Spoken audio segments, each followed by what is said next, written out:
Okay. So I would like to make a motion to start the meeting of the CIA on Tuesday, May 26, 2020.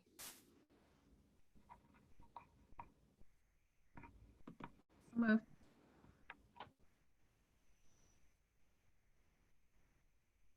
I'm not sure if we need a motion. I think we just go ahead and call the meeting to order, Mary. Okay, then we'd like to call the meeting to order tonight. Tonight, we were going to talk about world language instruction, which is a topic that was discussed, especially in the feedback that we got from the public during the budget hearings this year.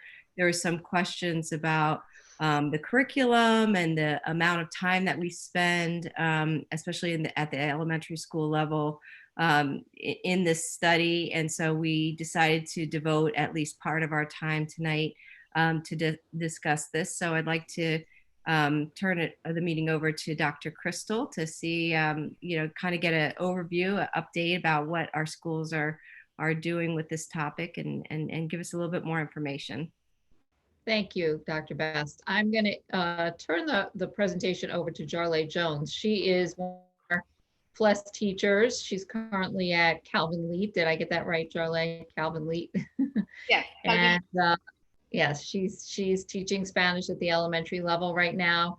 And she has a presentation, so she will share her screen and we'll go through it and then we can talk a little bit more after she's all set. Okay, Jarlay, all yours. Okay, thank you so much. Good evening, everyone. Thank you so much for giving me the opportunity tonight to participate during this meeting and talk about one of the topics that passionate me the most, that is world language. So I will try my best to be conscious of the time, and also I will try to keep my time aware of the time, because I get so excited and I might be talking all night, and I'm pretty sure that that's not everybody wants to hear me for hours. I'm going to share my screen right now so I can start my presentation. So I wish that I can see everybody because I have a couple questions. If I speak too fast, please let me know. English is my second language, and sometimes I try to speak at the same speed than my native language. So I'm gonna try my best to talk slow and being able for everybody to understand. If you have any questions, I'm gonna ask you to please hold them at the end of the presentation, or if you want me to go deep in any of the topics that I'm gonna be talking tonight, please go ahead and ask me. Start me at any point and ask me any questions. And I will try, like I said before, don't get too excited and talk forever. When people ask me about world language, this quote come to my mind like right away from Nelson Mandela. So let's take a few seconds to reflect on this amazing quote.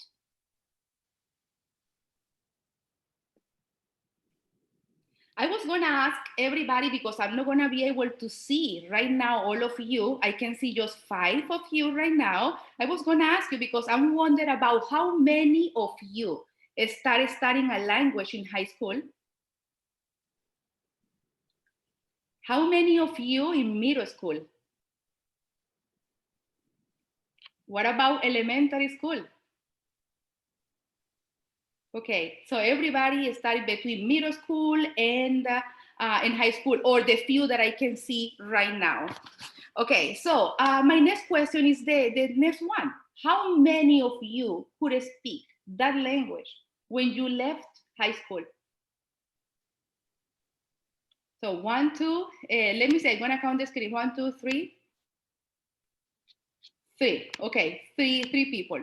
Okay, during this presentation, I'm gonna go through research, and you're gonna be able to understand what really happened to many of you. Why so many hands at the beginning were raised, talking about, oh, I started studying in middle school or high school, but at the end, just 2 people raised their hands when these questions. So let's talk about, I'm sorry. Okay, let's talk about the FLES program. The FLES program is the foreign language for elementary school. So that's our district, Guilford, will implement it. And that's what I teach right now in Calvin Lee. So currently our students receive the Spanish for 90 minutes instruction, 3 times per week for 30 minutes. I will be talking more about the critical time later during the presentation. To put together this presentation, I spoke to different head of department and world language directors about many questions that people ask me.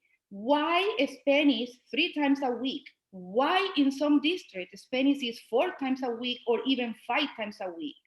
What happens if the Spanish is reduced to just 2 times a week or 1 time a week? And probably that's a question that many of you have.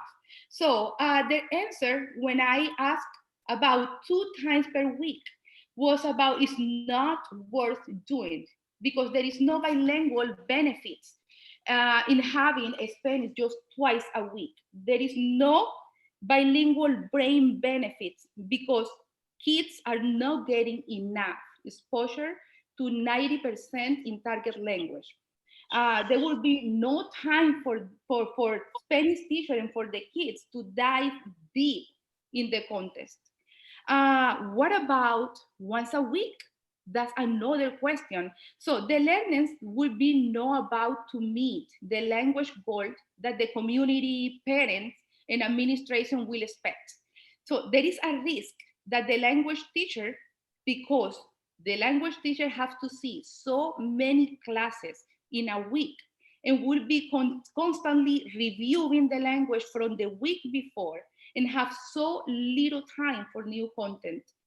The most important factor for determining the rate of language acquisition and the level of developing proficiency are the amount of time spent on learning the language and the intensity of the learning experience. The more time students spend learning the language, the more proficient they will be later on.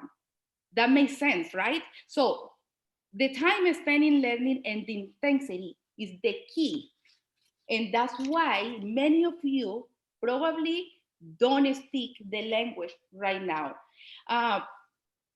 What is the purpose of the FLES program? Our elementary school is giving our children the best preparation they will need to get ahead. So we help them, all the elementary teacher, we're helping them to their best potential. We're preparing them, we're challenging them, and we enable our students. At a time when global reach is expanding, foreign language at some point is going to be a must-have in many districts and across the United States because provide foundation for our children to cooperate and compete with their counterparts around the world. Many studies that are going to be mentioned during this presentation indicate that learning another language increases mental ability, cognitive and critical thinking, memory, concentration, and verbal ability. It also offers children a better understanding of their native language and an enriched experience of other culture. After all, what we're doing really is like the word, we bring in the word inside the classroom when the children are learning another language. But in order for these benefits to sink and take root, we need to start early and keep it at it. As soon as we begin teaching our students, those parents that are bilingual, as soon as they begin speaking to them when they are babies, and then later when they start school. So let's talk about different research. Let's talk about how the learning language affects our brain. And it's nearly impossible to become completely fluent in a second language unless you start before the age of 10. Different research and studies reveals. And I'm not talking about learning a second language. I'm talking about becoming fluent in a second language. So people who start learning a language between 10 and 18 they will learn quickly the language, but they have a shorter window before their learning ability decline, or the research say the neural connector start because you're not using them. So that part of our brain is going to start, it's not being used, so it's not going to be working. So what it means, this means that children younger than 10 can become fluent in a second language. My daughter, when she was 15, 16 months old, I remember that she loved this show that was like this little girl, she was Chinese, and at some point, I speak Spanish at home. My husband is from the United States. My husband speaks English. And at some point, my daughter, my toddler, was talking to us, like using different words that we didn't understood until like we figured it out that she was repeating and she memorized some words in Chinese that she learned from this program. So it's amazing how the brain works when at this young age. That I don't want to discourage you. This is really good news. Children who start learning after the age of 10, they can still become very skilled linguistic. You see me over there, that's me in that picture. Just pretend that that's my face. That's me when I was learning to speak English. I learned to speak English at really 27 years old when I moved to this country. And I'm really like new in the language. So the critical period to learn a new language expires at 17 or 18 years old. So this limited time, this limited period of time means that the proficient of native speaker, so the way that our kids are gonna speak as a native speaker is gonna close. So for that reason, they would be struggling and would be rarely becoming fluent in the language. And that's what happened to me. I never would sound like you. I always are going to have an accent because I learned after that critical time of 17, 18 years old. I went past 10 extra years, 27, when I started learning. And I will say that at 30 was when I really started getting away of being perfectionist and start trying learning English. It wasn't easy, but here I am speaking to everybody over here today. It is a know why the human brain struggles to learn a language in adulthood. Scientists still don't understand why we struggle to learn a new language. It's possible, yes, it is, but it takes time and a lot of effort to be able to do it. So start at the elementary level. So that was one of the things that I hear at the beginning today of our meeting.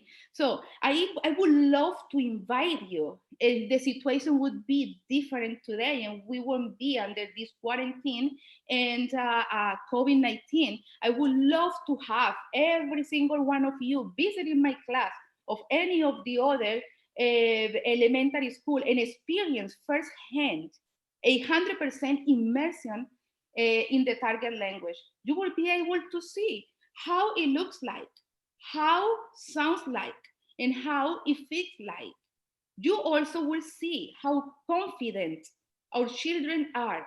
And you will see that they don't have the fear to make mistakes that we, the grown-up, have. They're excited, they're engaged, they're having fun, and they're enjoying learning a second language. I put together a few videos that later I will share with you, and you will see many of these kids, how excited they are learning a second language. I just want to note real quickly that this is a change over the last 2 to 3 years. 3 years ago, students were not spending 100% of their time in the world language class in the target language.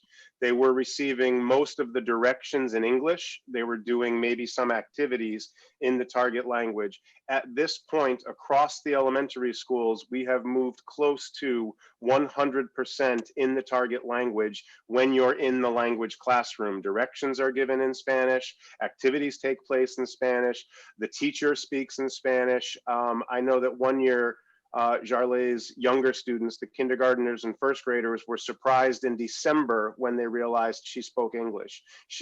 They thought she only spoke Spanish because that's all they heard her speaking for the first half of the school year. I'm sorry to interrupt, Jarlay. Keep going. No, that's okay. I really appreciate it. Yes, and many of them still they don't believe it that I can speak English, and I keep it like that. And all my interaction with the students are in Spanish. If I see them in the hallway, my interactions are in Spanish, and it's about survival because why we learned why we can learn a language at any age, and but it takes many years to become truly fluent. So children have the ability to repeat any sound in another language and speak with almost native pronunciation, and enabling them to be understood and being able to hear and understand better. They acquire a comfort level to come from growing up with the language. Let's go again with my daughter speaking a few words in Chinese, and my two daughters, I have two daughters, they 100% bilingual. Children are able to achieve more native-like pronunciation when speaking, and that's what you will see for the last 3 years that I have been using the target language in the classroom. The pronunciation, anyone that speaks Spanish will be able to understand what these kids are trying to say or what these kids saying. And as I said before, the reason why I have an accent and I don't sound like you is because I learned in a really late time in my life, but things would be completely different if I would be immersed or learn English at a young age. Before 10, I would be completely fluent. Children are able to learn content in a second language using all 4 skills. In our classroom, we do speaking in Spanish. They listen in Spanish because instructions are given in Spanish. They reading in Spanish. Chapter books when they're in 4th grade, but we start with little at the beginning and we're moving. At the end, in 4th grade, they are going to be able to read chapter book level 1 in Spanish. And they practicing the writing skills while they learning about other cultures. More research. So early results in cognitive benefits gains and academic achievement increase self-esteem, creativity, positive attitudes toward diversity. The bilingual theory, bless you, the bilingual theory suggests learning a second language does not hinder academic potential. Students who receive second language instruction have a score at or about the non-second language peers on achievement test. Amazing, right? While they're still possessing the skills to communicate in another language, indicating a causal relationship between learning a second language. Other benefits of a second language learning include increased appreciation for diversity and enhanced creativity, mental flexibility, cognitive maturity, and strong communication skills. Long-term proficiency has also been linked to higher high school and college achievement scores, as well as increased career opportunities. It takes, like I said before, effort for adults, but if you really love a challenge like me, I'll encourage you. Still is time, you can do it, it's never too late. You can learn a second language. Research has also helped us to understand, broadly speaking, different life stages give us different advantages in language learning. As babies, we speak, we have a better ear for different sounds. As toddlers, we can keep up or we can pick up native accent with astonishing speed. As adults, we have longer attention spans and crucial skills like literacy that allow us continually expand our vocabulary, even in our own native language. You would be surprised my students trying to teach me to speak English. They trying every day, teaching me new words, and believe it or not, every single day I learned a new word. Thanks to my students. I own it to my little kids. Many of you will ask at some point, wow, this kid came from a different country. Let's say from Colombia. I'm gonna say Colombia because I'm from Colombia. This kid came to our district. He's in one of our elementary school. And when the kid arrived, didn't speak any word in English.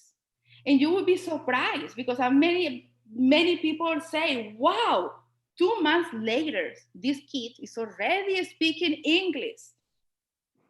Many of you that happen because I can hear that all the time when we have new kids in our districts. So children would learn the language much faster than their parents. Even that they arrive with their parents, they immigrate to the United States, kids learn it faster. But that might be because they hear it constantly. And that's why we use the target language, the 100% immersion. When their parents are working at home and probably or working alone, and they don't have that opportunity to be immersed in the language. The children might also feel a greater sense of urgency. So mastering the language is crucial to their social survival, making friends, being accepted, fitting in. Their parents, on the other hand, are more likely to be able to socialize with people who understand them, such as fellow immigrants. And probably that's what happened when those few hens were raised. And I asked, how many of you still speak the language after high school? Because probably you're still in your comfort zone. But if you see somebody, a group of people that speak that different language that you learned in high school, sometimes we feel shy and we don't try to go out of our comfort zone and try to practice. So for that reason, all this research is showing up, and we are using what we learn and moving to teach skills and building vocabulary in context to help produce more communication. We are not in elementary school, we're not using, like probably many of you learned before, translating verbs, vocabulary. And do you remember the boot verbs? Yo hablo, tú hablas, él habla, nosotros hablamos. That doesn't produce language, that doesn't produce communication. And that's what we're trying to do in elementary school, making this kid talk in context, learning vocabulary. I'm going to talk a little bit about ACTFL. I'm not going to spend so much time because I want to have the opportunity to share the videos with you. But I want to tell you that global education and world language go hand by hand with the Common Core curriculum in grades K through 12, as we endeavor to prepare students to be called global citizens. The standards for teaching and learning language are aligned to the Common Core standard for English, a language art, literacy, history, social studies, science, technical subjects. We educators, we are looking how best to support the 4 strengths of the Common Core: the listening, reading, writing, through the language standards that we have: the interpretative, interpersonal, and the presentational. We have the different levels of proficiency that I will be talking a little bit about: the novice, the intermediate, and the advanced. Our program goals. Have you seen this before? So probably many of you are familiar. I'm going to explain this one. There are different levels of proficiency or a state of language acquisition. So our kids, our elementary kids, they start here, novice level. That's where they start. They start memorizing, they start learning vocabulary. By 4th grade, we're moving our kids to novice mid. But we have like a few kids that those kids, they go ahead and they want to learn more. And I will say that they will be moving over here. I have a few that I will say that they are already in novice high. When our kids are in middle school, we're sending them from novice mid, so they working in these two stages. They working in novice high and intermediate low. And when our kids go to high school, they will be moving over here, these two range, they will be going to the intermediate mid, intermediate high. And advantage this part over here when they try or they pursued a career in world language. Let's put it like this. At the beginning of the presentation, I was talking about the critical component. So let's see it reflect in this chart. So when our students start learning Spanish at the age, or I wouldn't say just Spanish, I would say any second language. They start learning in kindergarten. I don't say, this is not 16 years old. Is when they graduate from high school, 12th grade, 4 more years of college, do you see? They already fluent. They start college being in intermediate advanced or intermediate high, moving to advanced. So they completely fluent. When our kids, our district, our kids that they start all the way through 12, intermediate high, if some districts, they start Hartford, West Hartford is the only district in Connecticut that they start in 3rd grade. So from 3rd through 12, there will be an intermediate. There will be like intermediate, mid, intermediate, high. When a student start in 6th grade, they will go to the intermediate mid. And I will be talking a little bit about the seal of biliteracy. That was a new act signed in 2017 by our former Governor Malloy. From 9th to 12th grade, a student will be just an intermediate low. And those students in high school that take Spanish for the first time, they always would be in novice. What it means, let's put it like this. Let's put it like this way. Let's connect it to the class level.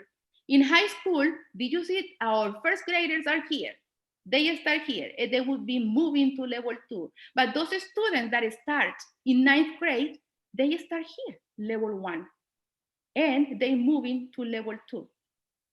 Did you see how our kids, they already went through this and they have more chances to be in level 5, in AP classes, and honor classes? What it means, if we translated, more career opportunities for them later in their life. Novice, intermediate, and advanced. This is how it looks like. Our kids, novice, they can respond yes or no question while they memorize vocabulary. They can ask for help by school if it's intermediate. And in advanced, they can interview somebody and they can have a conversation out of the comfort zone, and they are completely fluent. I want to spend time in this one, but in order to be able to reach the intermediate mid by graduation, students need to start studying a language, like I said before, at least in 6th grade.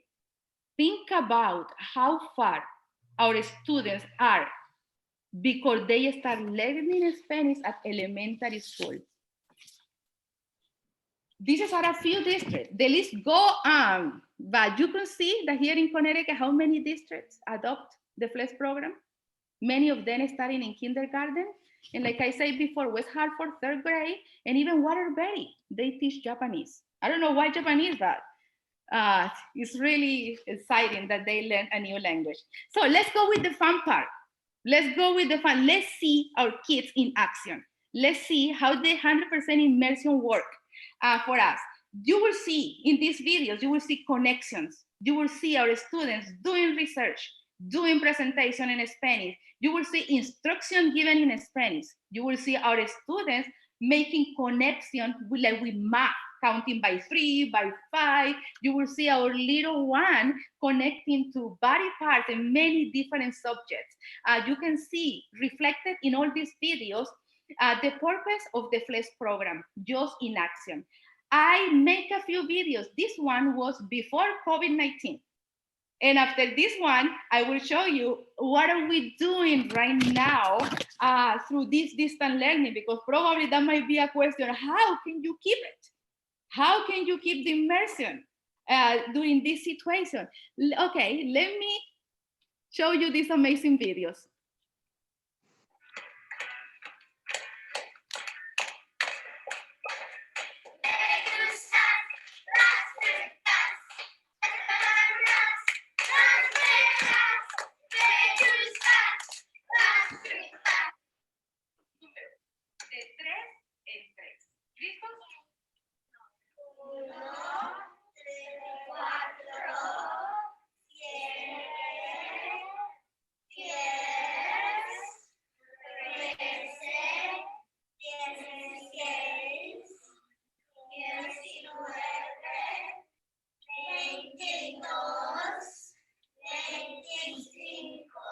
Muy bien. Ahora vamos con Trip. La fecha, por favor. Hoy es martes 25 de febrero del 2020. Muy bien, ahora todos. Hoy es martes 25. Otra vez. 25 de febrero del 2020. So we do different activities, games.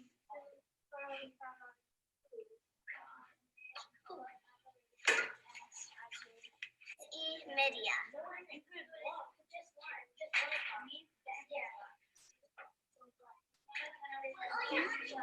Correcto. ¿Tu turno? Es medianoche. Son las 12 y la noche.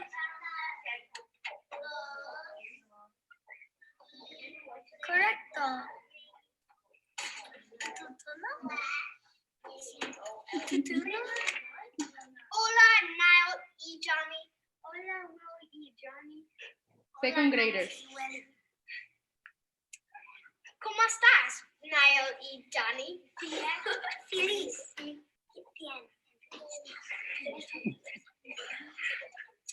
Bueno, ¿y tú?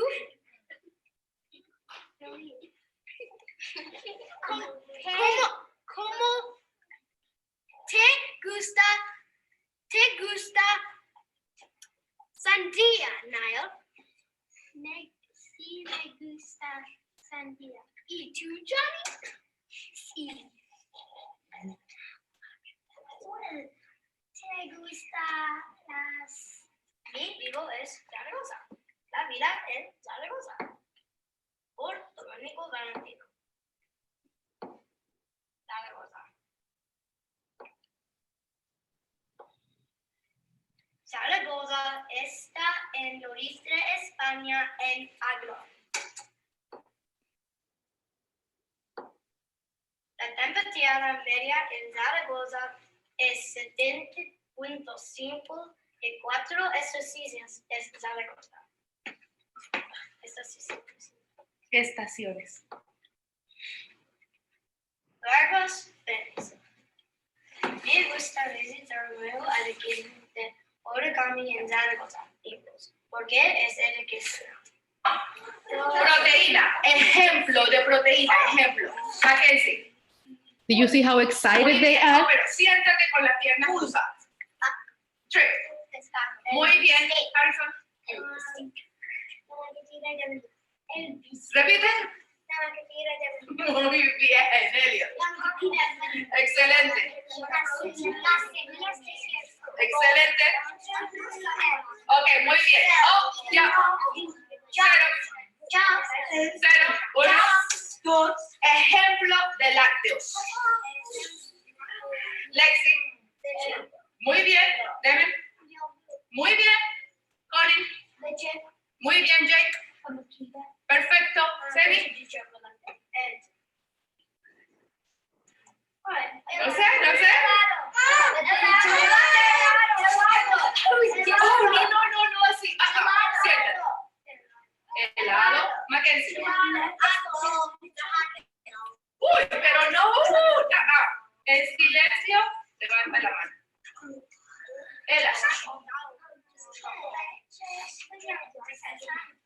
Muy bien. 1, 3. Ok, clase. ¿Completo? Más completo. No. Ahora, completo, incompleto.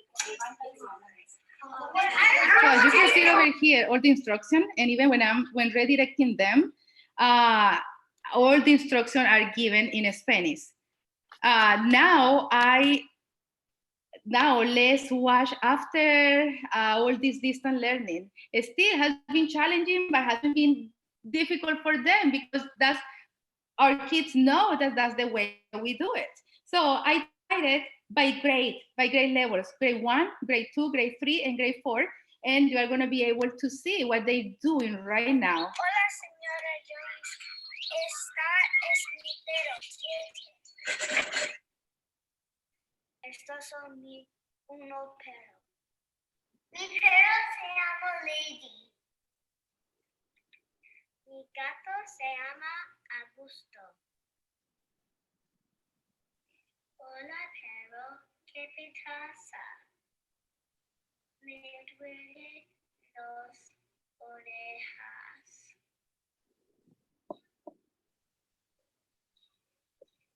Hola, vaca. ¿Qué te pasa? Me duelen los manos.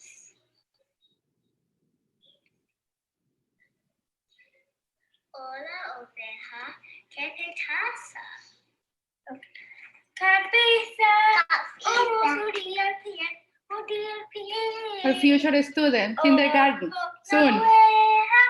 Boca, nariz, cabeza. Odia el pie. Odia el pie. So that we're doing that with first grade, second grade. Me llamo Meriem, estoy muy bien. Tengo 7 años. Mi fruta favorita es piña. Adiós, amigos. Desayuno a las 8 de la mañana. Me gusta comer crepe. Almuerzo a las 12 de la tarde. Me gusta comer sándwich de polvo. Ceno a las 10 de la noche. Me gusta comer sushi. Me gusta pastas. Me gusta cereal. No me gusta pasta de cereal. Guácala. Guacala is the Hola, word. señora Jones. Desayuno a las 8 de la mañana. Me gusta comer cereal. Almuerzo a las 2 de la tarde. Me gusta comer hamburguesa. Ceno a las 8 de la noche. Me gusta comer queso. Bye. Hola, amigos. Esta es mi casa. Mi hermano está en la cocina. Mi perro Bob está en el jardín.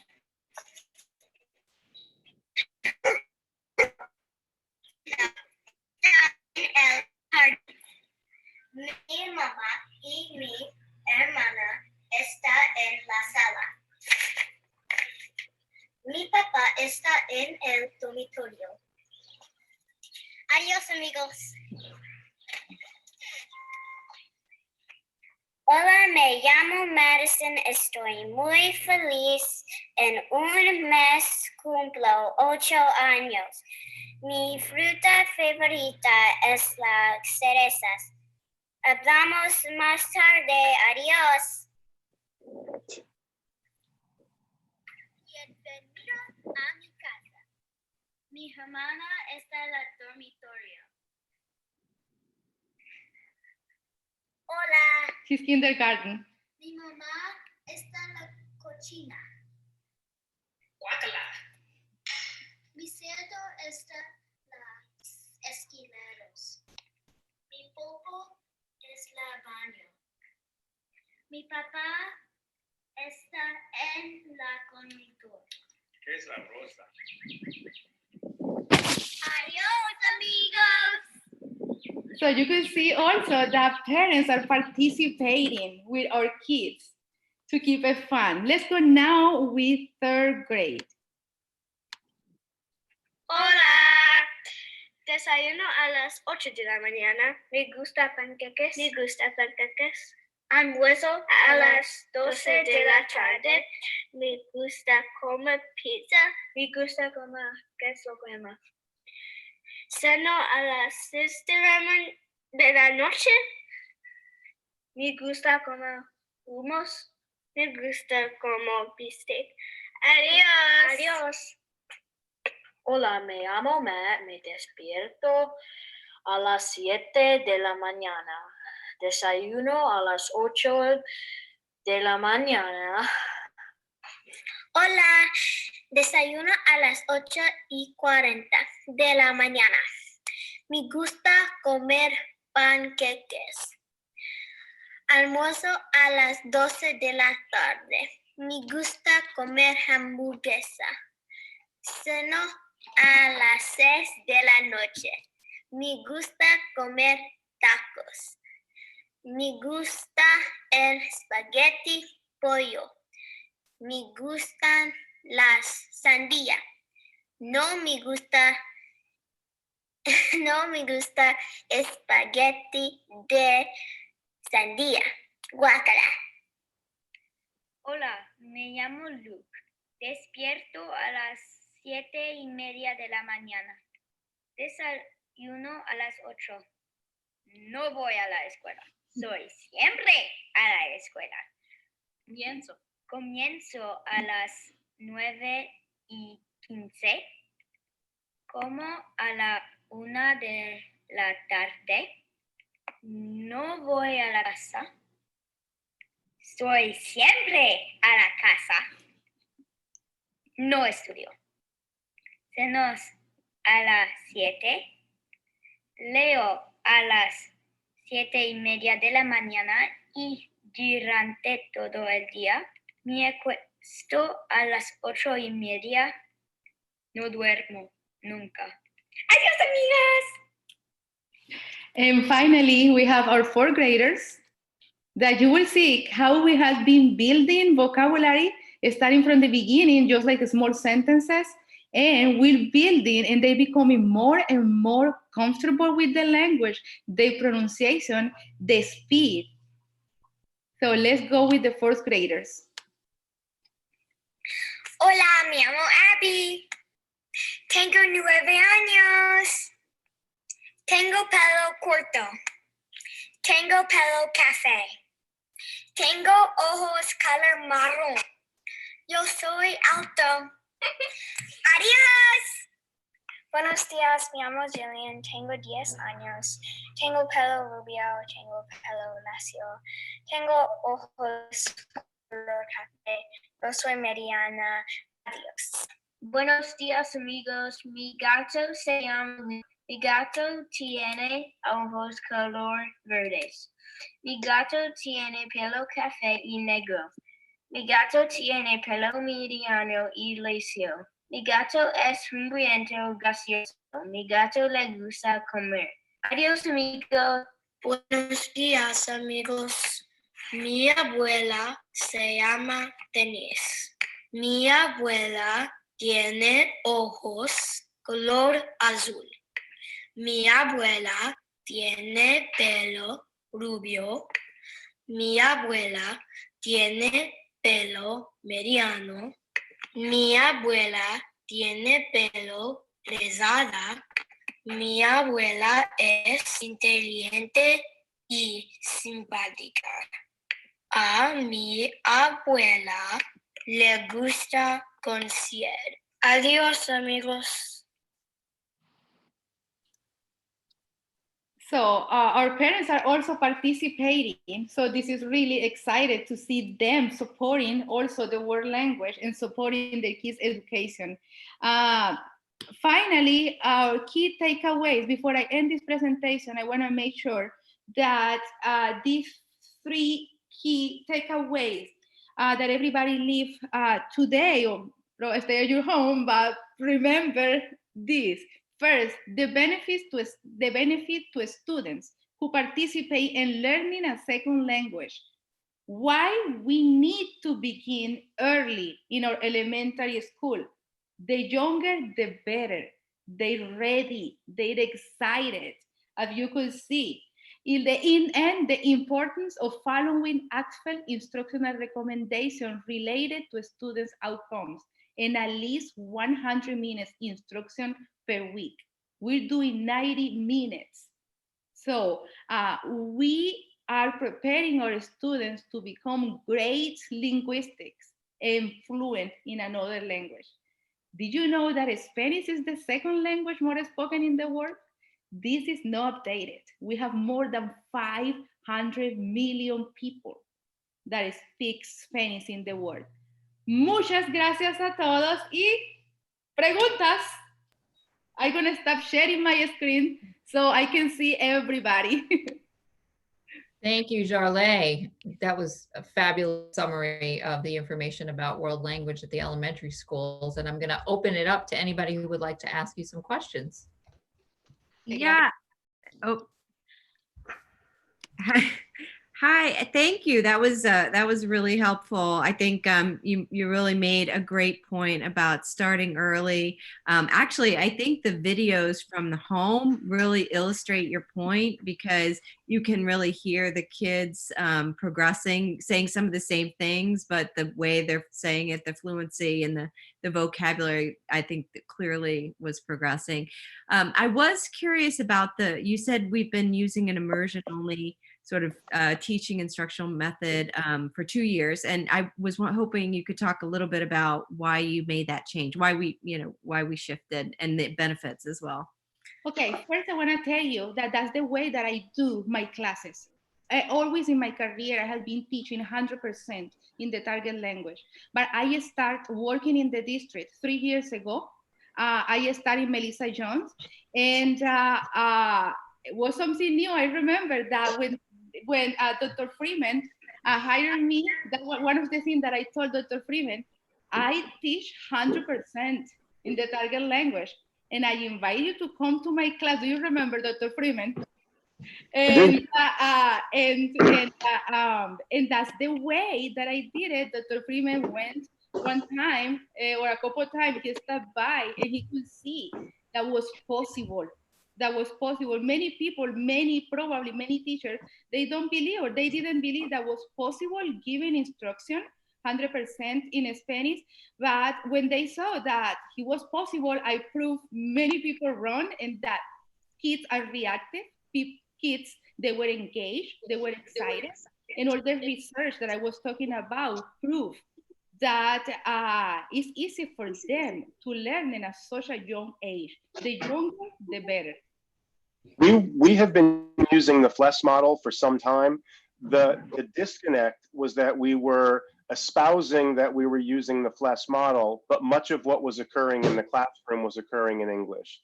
And so essentially what we've been striving to do is move our instructional practice to be better aligned with the model that we had adopted some years ago. The FLES model is built on the idea of immersion. And so we are on the low end of what would be considered an acceptable amount of contact time. The limited minutes that we have, we don't want to be explaining grammar in English and having the kids go through conjugation of verbs. We want to be speaking in Spanish, playing in Spanish, having fun in Spanish. Part of what I like about Jarlay's presentation tonight is that elementary, foreign language at the elementary level is a fun experience for students. It is not intended to be a rigorous academic grammar-based experience. And so We had some conversations about breaks in the student's day. This is very much seen as a fun break in the day, and very much in the same ways that music would be, that art would be. All of those subjects are both academic and fun at the same time, and we see world language very similarly, and more so now that we're spending the predominance of our time in the target language. Anine, I don't know if you wanted to add to that. Jarlay was a key hire at a key moment. We knew we wanted to make this move, and her experience in the classroom helped us to, as she said, prove the point that it was possible to stay in the target language even with kindergarten and first graders. Yeah, also prior to at least my coming into this position, there was a focus on curriculum-based Spanish instruction, and Jarlay and the other FLES teachers and I had a conversation early in the year about why that might not be the best way to go for kids. I mean, it makes sense to make the language acquisition attached to the content that we were teaching in the other subjects. However, it didn't seem like it was the most beneficial to students in terms of the speed of their language acquisition.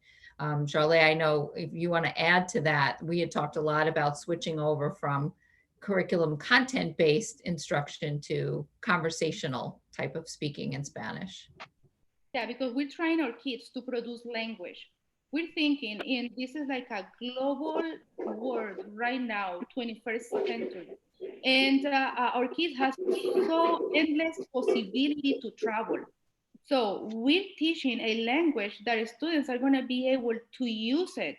They are going to be able to go to a restaurant, and they are going to be able to order for themselves. They are going to be able to go shopping. They are going to be able to go to college, and they are going to be able to keep up with the curriculum. They are going to be able to talk the language, to get out of the comfort zone, and they are going to be able to socialize, to meet new people. So that's why we're moving to more communication, more vocabulary in context, as you could see in many of the videos about the house, about what they eat, about the food, about the time, the schedule. And we're using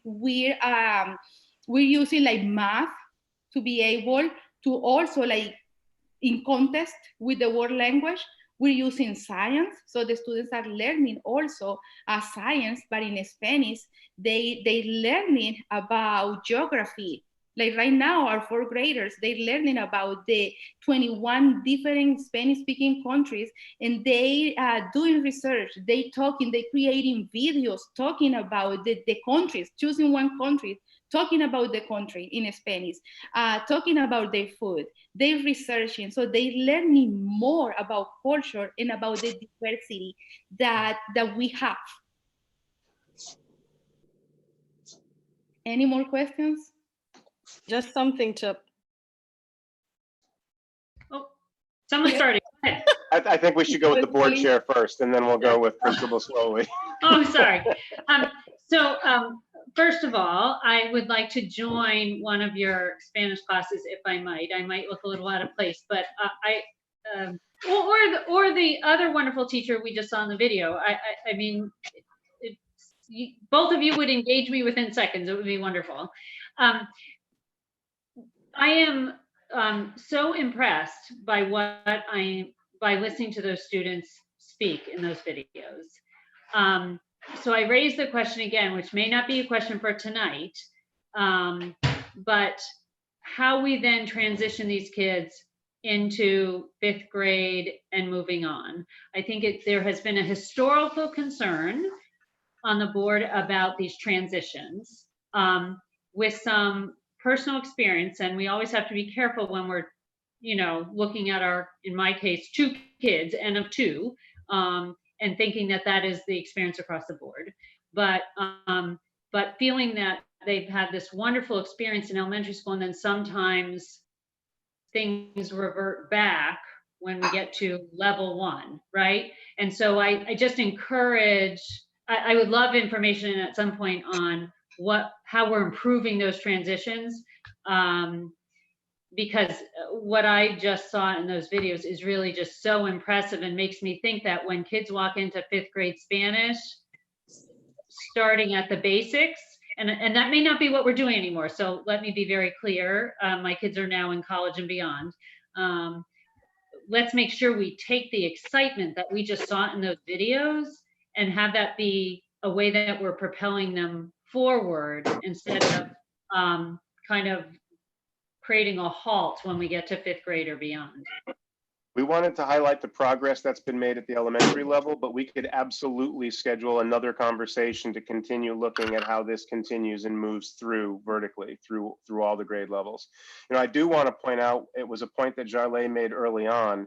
We believe that done well, this helps students to be successful, whether they go into the more academic Spanish or French or Arabic, right? It's the idea of keeping that language acquisition sort of active in the early grades, so that whatever language they move to, that they have the opportunity or they have greater opportunity to be more successful in any of those languages. But we can absolutely follow up. We can do a follow-on presentation and focus more on the middle and high school grades. And one of the things that is on the radar is more vertical articulation, which we haven't had much of, at least since I've been in the district, from kindergarten through 12th grade, having those language teachers meet on a regular basis and do some professional learning together. So I think that will improve the flow and the continuity from FLES all the way up. We're looking at a number of ways to strengthen the relationship from the elementary through the high school in that department particularly. Kenesha? Oh, yes. So I wanted to add that from a principal's standpoint, just seeing the transition of the students learning from kinder through 4th grade, it is absolutely remarkable. So I'll visit Jarlay's classroom for a kindergarten session, and then I'll actually visit another 1st grade, and I can see the progression of how students are mastering the language. And it is evident that students definitely develop like a greater stamina for their learning, and their cognitive intuition is sparked. And what Jarlay has done also is working in collaboration with the other homeroom teachers. So it doesn't matter what content it is, she finds different ways to infuse it throughout her instruction. Great job, Jarlay. Thank you so much. Any other questions? I have watched Jarlay do bus duty in Spanish as well. Yes, I keep it in Spanish. Like, I don't want my students to know, like they feel like comfortable, like speaking to me in English. As you could see, they also, they talk in between them, and I encouraging them, español, español, español. So why so much English tonight? Why didn't you do this entire presentation in Espanol for the board? That's what I want to do. That was gonna be, you know, like I have to get out of my comfort zone. So I have to do it in English. If the situation would be different, it would be like a personal presentation. I was gonna try at least 5 minutes to give you and to show you what students, the way that our students like fit in the classroom. Gracias, Jarlay. Okay, thank you so much, Jarlay. That was wonderful. Thank you.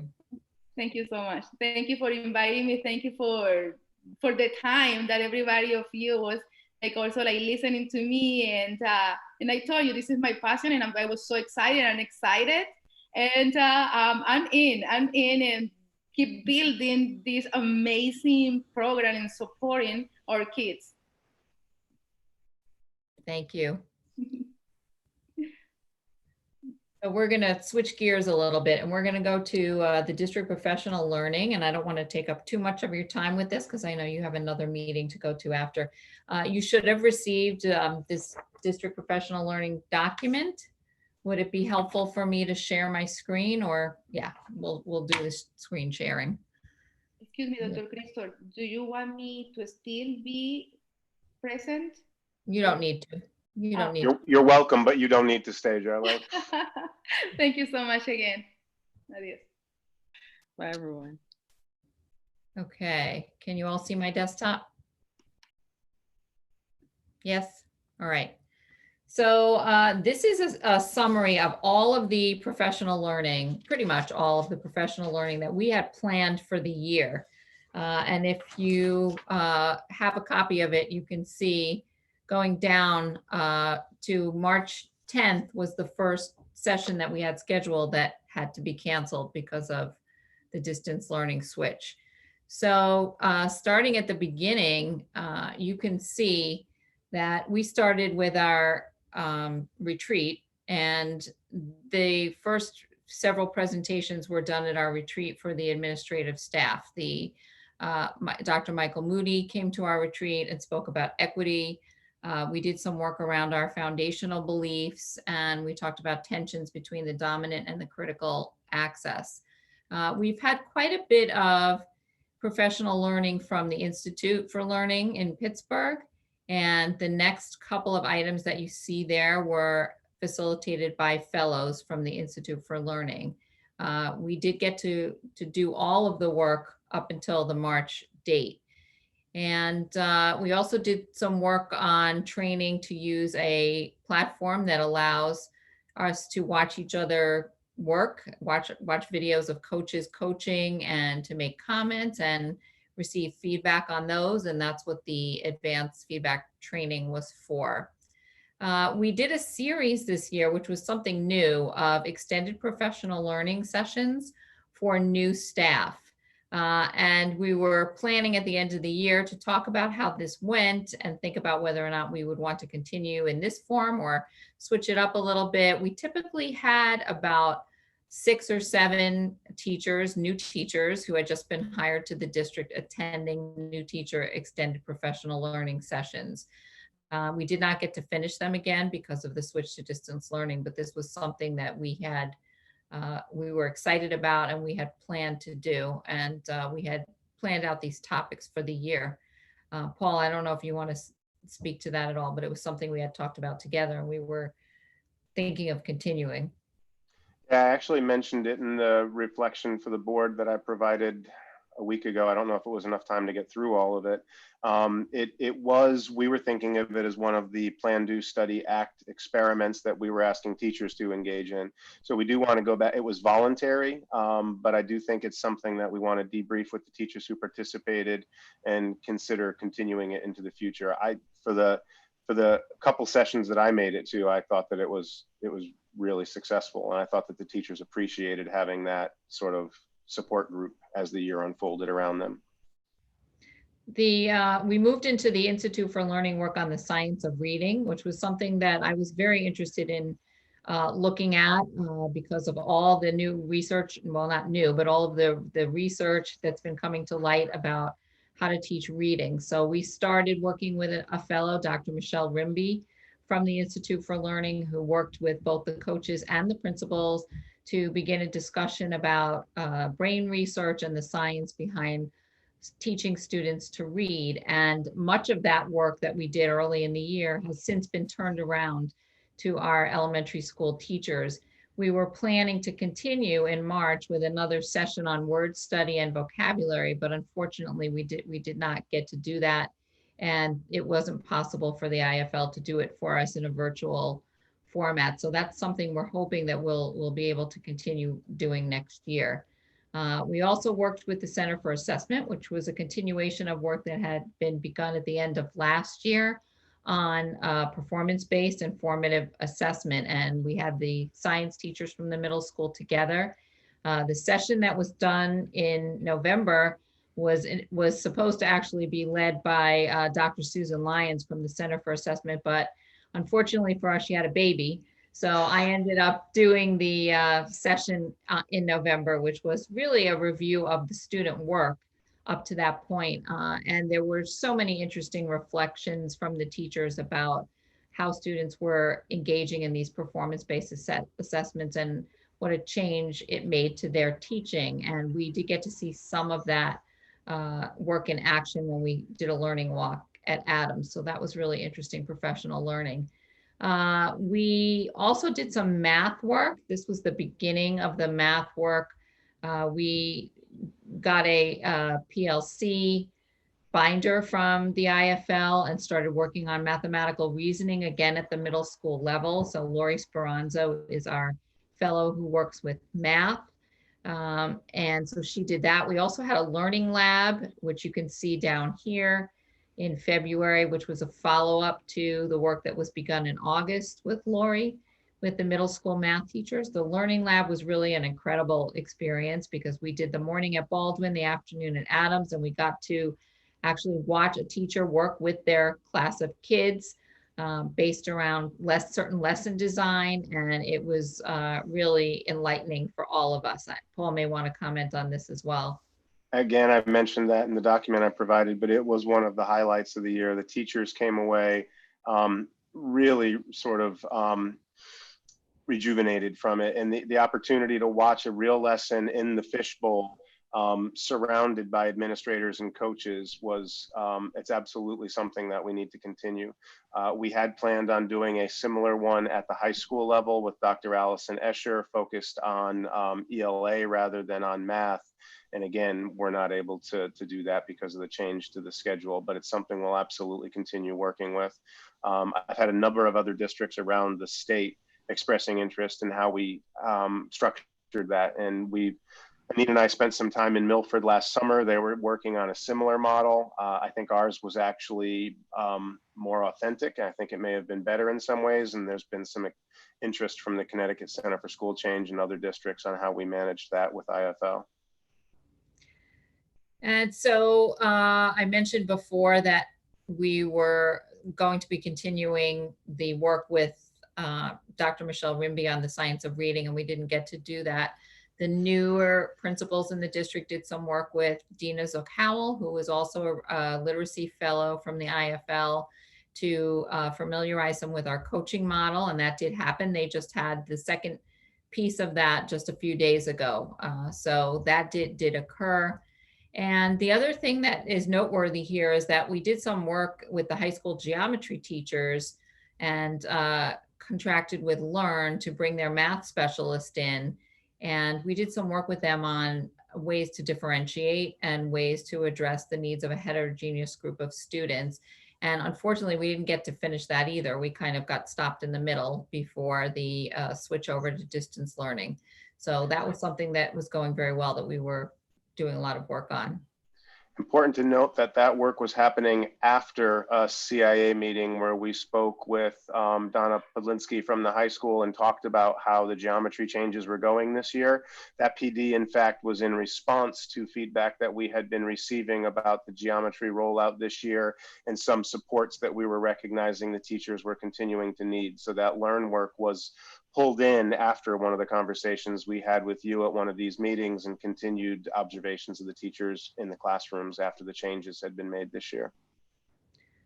Yeah, so most of what we didn't get to do was really continuation of the things that had been started earlier in the year. There was one session on cultural competency that we were planning to do with Don Seiler from the University of St. Joseph that did not get to happen. And I'm hoping that we'll be able to reschedule that in some form as well for next year. Anything else you want to add? I think that pretty much touches on everything here. No, we just really wanted to make sure that we shared this with you on one document in one place. Sometimes we talk about PD and we talk about how busy the teachers are, but we wanted to be able to show it to you in one document. It's important to note that a lot of what is in red and a lot of what we did not get to, some of that was logistical and scheduling. A lot of that was an intentional decision because right now many of our teachers are in survival mode. And while we could have scheduled some of those for distance opportunities, we were really prioritizing our attention on technological support for the teachers, helping them in this new environment and letting them know that it was okay to take a breath on some of those other pieces that we'd been working on. There was deep learning going on based on our previous model of delivery, in-person schooling. And right now, teachers need to know practical stuff to help them get through today and plan for tomorrow. And we wanted to give them that space. So some of that is logistical. A lot of that was an intentional decision to back off and give them the room they needed to focus on today. Now, depending on how we reopen next year, that's going to be a decision that we're going to have to rethink, because if we reopen in a distance or hybrid model, we can't stay in survival mode indefinitely. So we will be measuring that and returning to some of that. And quite honestly, I think we've learned a few things about remote learning that we can continue to capitalize in professional opportunities, not just in classroom opportunities moving forward. some of the folks that we have flown in, or some of the things that we've done in person, I think we have found some opportunities to maybe do a few of those things differently, or split some of that. We may not need people in district 5 times a year. We may be able to have them in twice, and then balance some of that with distance opportunity. Another thing that I just want to mention is too, that the coaches have not stopped working with teachers in groups and conducting PLCs, and they've been really key and instrumental in supporting the work that the teachers have been doing in the distance environment. You know, I've sat in on multiple virtual PLCs, and I've been able to watch the coaches facilitate planning and discussion and continued reflection on what has been going on in this environment. So that is still ongoing. And I think the teachers do recognize the coaches as supports in this moment. They don't view them as one more thing I have to do. If anything, I think the teachers are seeking the coaches out rather than the coaches needing to bang down somebody's door to have a conversation with them. I do think that there has been, I think it's been slow, but I think that there's been a shift cemented in the way teachers view coaches over these past several weeks. You know, it just occurred to me that by definition now, everybody's on video. You know how you had the initiative for teachers to be videotaped. It's sort of happening, right, without maybe intention, right?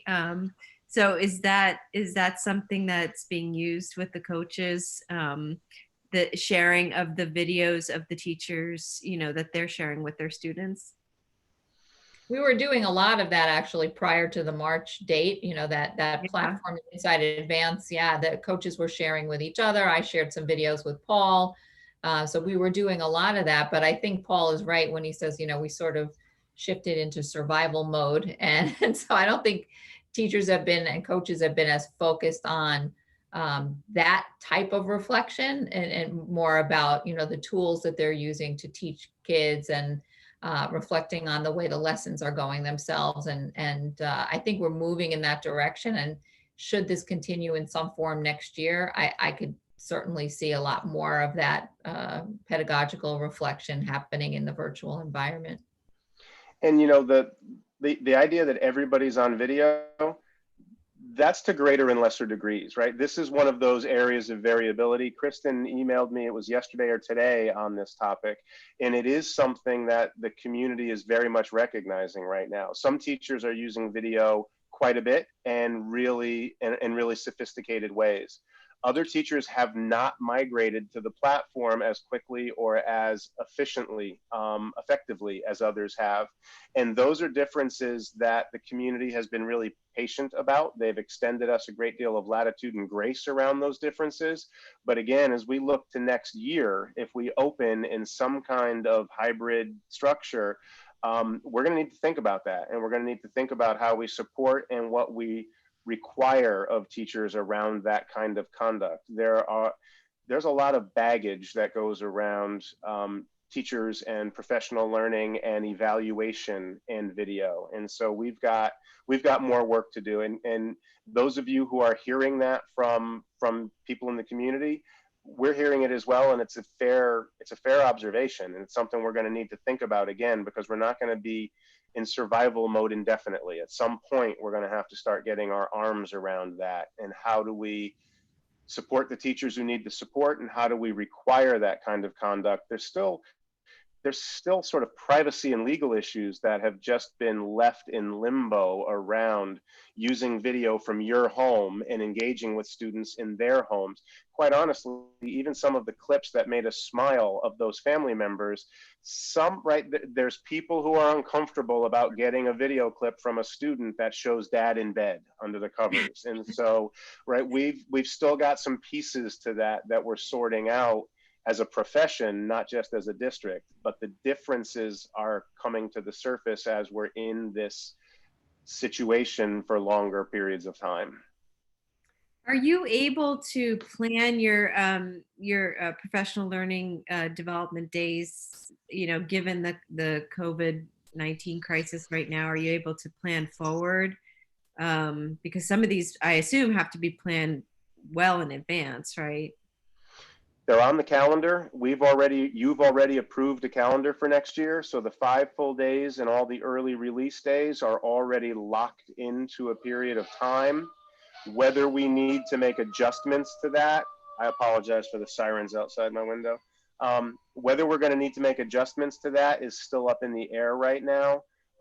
There's no guidance from the state on what next year is going to look like or what the calendar is going to look like, but I can share with you how out of the box some of the suggestions are. There's a draft out there that would have elementary students attending school physically 4 days a week and middle and high school students continuing in a completely distance model. Now, whether that's what gets approved and mandated of us moving forward, nobody knows. Your guess is as good as mine right now. But we might have elementary students spread out into 7 different buildings to try to maintain more distancing.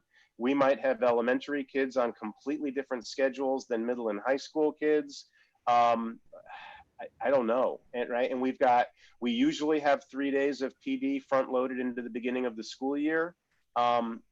Those days are going to be really important. And again, it might be a lot on how to maintain social distancing in your classroom if you're an elementary teacher, and it might be a lot on how to use Zoom more effectively and more frequently, and how to build more synchronous opportunities into your teaching if you're a middle and high school teacher. It could look really, really different. What I am becoming more and more aware of is that our teachers are kind of fatigued right now. And there's some suggestions about summer learning that we need to be scheduling for teachers right now. And I'm worried about that. I'm worried that if we schedule opportunities, one, we don't have our teachers on contract over the summer. And I'm worried about staffing summer school. I'm worried about teachers who make themselves available. I think a lot of people want to check out and unplug and not be around this summer. And I worry about that because there's going to be an expectation for proficiency next year. And I'm not sure how we get there with just 3 days of PD before school opens next year. So that's a long answer to say they're booked, but we don't know what they're going to look like, Mary.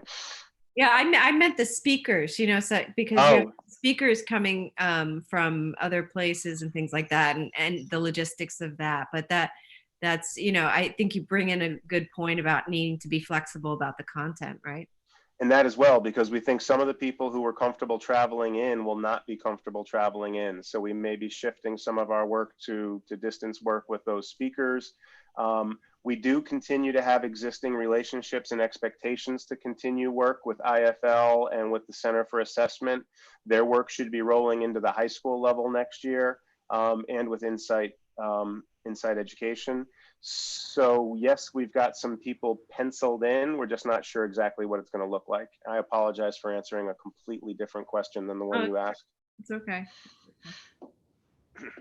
Dr. Freeman, it's Kristen. I know I'm not on video. Just one quick question for you. Do you have any idea when you would expect a decision from the state or any kind of plans for what September is going to look like? Like, have they said, we promise we'll get you a decision by July 1st so that we can start planning? So we just got the graduation guidance about a week ago. We're still waiting on summer school guidance. We got a draft of what summer school might look like, summer learning. We had a number of us met with the commissioner today, so that's undergoing some revisions. The quick answer is no. The commissioner again today assured us that he wants to have it out to us in a week or so. But he's not confident that he will be able to turn it around. The reopening committees or task forces that have been meeting have been discontinued. The state sort of feels like they've got a lot to chew on right now. They're going to begin working on some draft guidelines, but no, we don't know when those are going to come out. And then quite honestly, everything comes out with a great big asterisk next to it because we're told this is what it will look like in September unless something changes. So, if we start seeing a spike in response to the reopening, then the guidance may change dramatically. Universities are sort of flailing around right now with what it's looking like. So the quick answer is no, we're not sure. But I was in a meeting with commissioner today. I mean, we're as close to it as anybody is. We'll know before it goes public, but we just don't know when it may be coming out. The commissioner got a lot of pushback today. He was in a room of probably about 20 superintendents with really strong opinions, and nobody was shy about sharing those. So he did a really good job listening, but I'm just not sure where it's going to end up landing.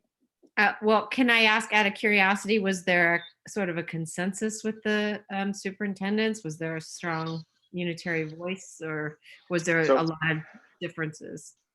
Most of today was really focused on that guidance around summer learning, and the guidance that was coming out around summer learning essentially said summer learning may happen in a distance model or in person. And then it listed all the restrictions and guidelines that a district would have to meet in order to provide it in person. So districts across the state started speaking up and saying, we can't do that. So just as an example, buses would be able to seat about 8 kids per bus, and we would be required to add a second monitor onto every school bus in addition to the driver to make sure that the students riding the buses were maintaining social distance. So for summer school, that would about double the numbers of buses that we need to have on the road, and it would quadruple the numbers of employees on those buses that would be required.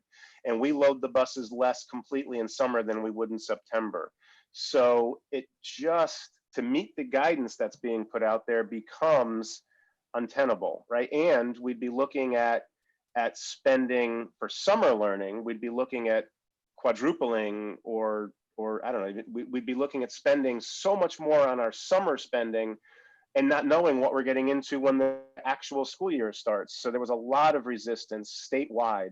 Now, the concerns that are coming, and I know this isn't just coming from the commissioner's office, this is coming from the governor's office, is that politically that's going to be a really bad look if summer camps and daycares are reopening, but the public schools are not. But the public schools have a lot more requirements and mandates that we need to meet than a daycare setting does, or a park and rec activity does. So yes, the feedback from the superintendents was very unified that there needs to be some work done on what was released. Now, if that's a taste of what September is going to look like, I think there's going to be some disconnect between what the governor wants to see happen and what local districts feel they're capable of pulling off. Again, I'm worried about staffing summer school. Teachers want some downtime, they want a break. And if we increase the numbers of staff we need over what we normally bring in, I'm afraid we're going to have a hard time filling those classrooms. And I still worry about that for September. If it's looking like districts may have to offer both a distance and an in-person option. I'm not sure how we make staffing decisions around that.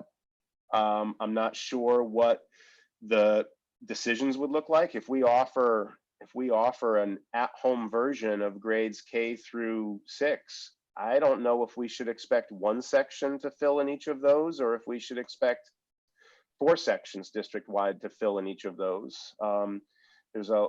There's every week it seems like there's more unknowns rather than fewer unknowns. Regarding what you just said, can you do like a survey? I think there are some surveys going out in some parts of the country about about parents and their comfort level of going back to school, even if you did offer in-home school, versus parents who absolutely would want a digital, platform for learning in this. So I know that the state offered that. The state put out a thought exchange to both parents and students. I know that the parent survey got about 24,000 responses. There's a lot in there. I'm not sure how I would even begin. I worry about putting a survey out locally, because as soon as you start putting out options to people think those are going to be the options that they have in September. And I'm like, last week, I never would have thought about the fact that we might bring half of our district back, but not all of our district back. I thought we might be doing half days at all grade levels. But the idea of moving in bringing the youngest kids back and keeping the older kids at home. I worry about even floating that in a survey because of what kind of reaction that would generate. And to Kristen's point, I don't know when we'll have better information. I can go back and look for that thought exchange breakdown of those 24,000 responses and share that with all of you. I think that's public information. Yeah, I did that survey just to see what it was like and to, contribute. But Paul, and just hearing you guys discuss this, one thing I think, I know it's more work to do, but I think there's just a misunderstanding or lack of knowledge in the community that we are waiting from guidance from above, that, there's just seems to be a sense, and we understand that. And I think the larger community understands that our hands are kind of tied until we receive this, the state guidance. But, just in terms of, I'll just use a most recent example, like graduation, there's this misunderstanding that we're just choosing this randomly and that there really isn't a larger reason why these decisions have to be made. And I think going forward, I mean, it's a Herculean task that that's being put in your lap, and all of us, but just to maybe communicate in some way that that's kind of how we have to, it's a moving target and that we're going to have to kind of wait to make decisions or to communicate that to the public, because there's this misperception that I'm starting to hear that we're just working behind closed doors and we're not communicating, or we're making decisions. But the truth is that our hands are tied until we get that direction.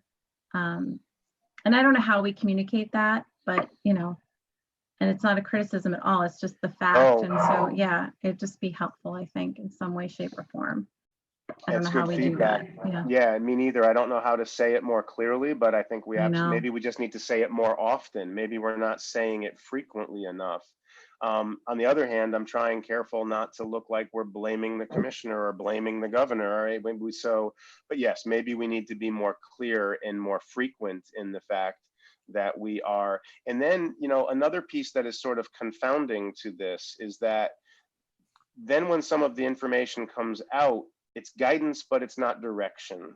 So a lot of what the commissioner heard today is that it's a little bit frustrating to have the first sentence say that summer learning can be either digital or in person, and then be told this is disappointing and it's not going to look good if you guys don't do in-person summer school. So he heard really clearly today, then if there's a clear direction, then give us a clear direction. And that, right, in some ways that would be a lot easier. I know that we're New England, and I know that 169 local school districts all want to be able to make their own decisions, but I think that the reopening might benefit by some statewide decisions that get made that we're all required to then implement. And maybe you can implement them a little bit differently. But a lot of it, the same thing around the closing initially. There was no direction to close the district until 98% of districts had closed. Then there was a state issue to go ahead and close statewide. The direction around distance learning was permissive, but really difficult to meet the standards until 98% of the districts closed, and then the directive to move to it. And I understand that. I understand that they're trying to be responsive to local needs and local autonomy. But for one of the first times in my career, I'd prefer more direction and decision coming out, and consistency coming out of Hartford. But we're not going to get that. You're talking about a politician trying not to get people ticked off, and they're reading the tea leaves, and they got Trump on the one hand opening the country. I mean, graduation is a wonderful case study. People who are writing us believe that they are literally quoting the guidelines from the state in telling us what we ought to be doing. So they're quite aware of what the state is saying. And the fact that what the state is saying is advisory allows everybody to act as if they're the superintendent. And I think all that means is that we might need to figure out another kind of advisory, another kind of conversation one can have, so it doesn't look like we're behind. they're using many other school districts as examples, and therefore squeezing us against whichever one fits what they want to do. And so the question is, who's wrong? There's no way of adjudicating some of the things that we're setting out to do and what others are going to do modally. And that contributes to the perception that we're either closed or behind the curve.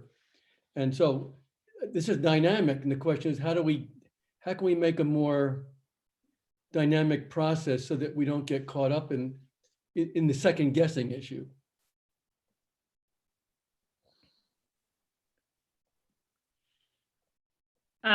This is a terrific conversation. I'm going to note that our next Board of Ed meeting was supposed to start a minute ago, and I think we need to join another meeting platform to do that. Is that correct? Yes.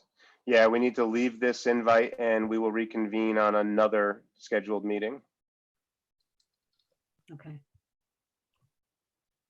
Mary, you're on mute. Oh, there you go. Sorry about that. So we actually, I think we didn't get to talk about future meetings, but we can do that at another time. I'd like to make a motion to adjourn, this meeting so we can move into our next meeting. Second.